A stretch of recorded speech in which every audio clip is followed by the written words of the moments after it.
Welcome to Sweet Life Beat Life. We hope this video helps. In this video, I will explain how to use the MAXIF formula.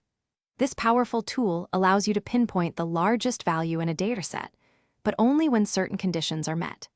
Imagine you have a list of sales figures and want to find the highest sale for a specific region or the maximum score achieved by a particular student. The MAXIF formula makes this conditional analysis straightforward and efficient, helping you extract exactly the information you need from complex data. Let's dive into the basic syntax. You'll start with the MAX function and inside it an IF statement. The IF statement first checks your criteria, like if a cell in column A equals East region.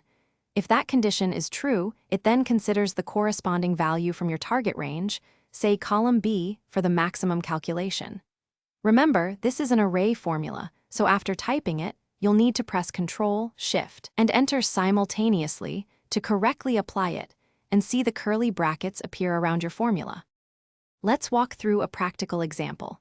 Imagine you have a spreadsheet with thousands of sales records, including columns for product category, salesperson, and revenue.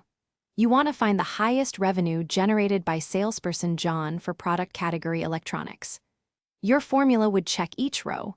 If the salesperson is John and the category is electronics, then it considers that row's revenue. The MAX function then picks the single largest revenue figure from all the rows that met both of those specific conditions, giving you a precise answer.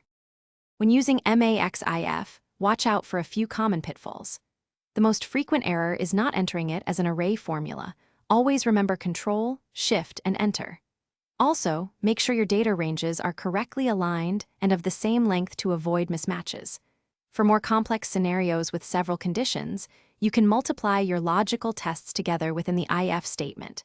This allows you to specify 3, 4, or even more criteria, making your conditional maximum calculations incredibly versatile and powerful for detailed data analysis. Thanks for watching. Consider subscribing if we helped you.